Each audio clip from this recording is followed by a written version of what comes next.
Hi there, I'm Carlos Lorenzes and I want to share with you my thoughts about the nuclear power industry in Canada in 5 short videos and as a private citizen.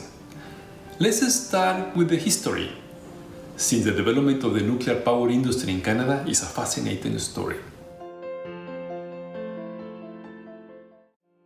It started almost 80 years ago at the Chalk River National Lab with a team of Canadian and European scientists and the Zero Energy Experimental Pile, or ZEEP.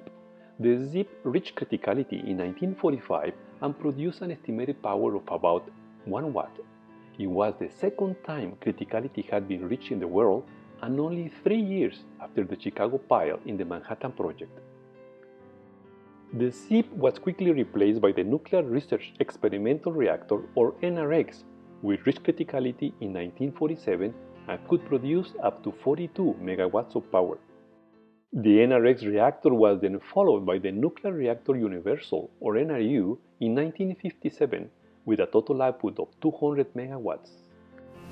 As it often occurs when learning to handle new technology, accidents happen. You may know about the explosive failures of pressure vessels in the early Industrial Revolution or about the failed space rockets in the 1960s. In Canada, each of the NRX and NRU had an accident. Due to equipment malfunction and human errors, the NRX had a partial core meltdown in 1952, while the NRU had a fire in 1958. Each of the accidents required a cleanup operation.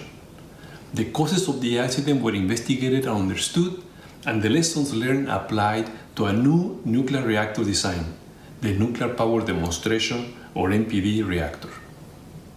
The Nuclear Power Demonstration, or NPD reactor, entered into service in 1962, and it was used to produce 20 megawatts of electric power. NPD was the first CANDU reactor to produce electricity in a safe and reliable manner. As a result, in 17 years, Canada went from the ZEEP to electricity production with the NPD reactor.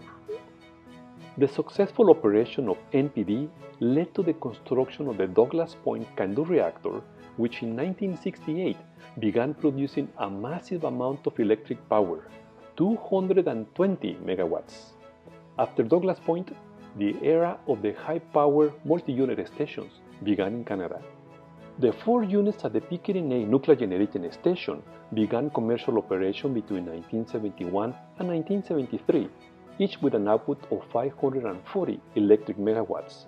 It was quickly followed by the Bruce A nuclear generating station with 4 units producing 900 electric megawatts each between 1977 and 1979. 8 units online in less than 10 years. That is a big accomplishment.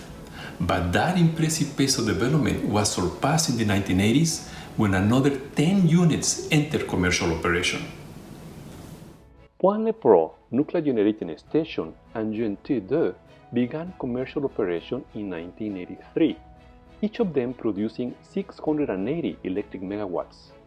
The 4 units at the Pickering B nuclear generating station began commercial operation between 1983 and 1986, while another 4 units at the Bruce B nuclear generating station entered commercial operation between 1984 and 1987. The Darlington nuclear generating station was the last multi-unit station built in Ontario. Its 4 units began commercial operation between 1990 and 1993. In summary, between 1971 and 1993, 22 nuclear reactors began commercial operation in Ontario, Quebec, and New Brunswick for a total electric output of 16.7 gigawatts. The fact that 22 reactors successfully came online in the span of 22 years is a great accomplishment. As Canadians, this is something for which we are really proud. Thanks for watching.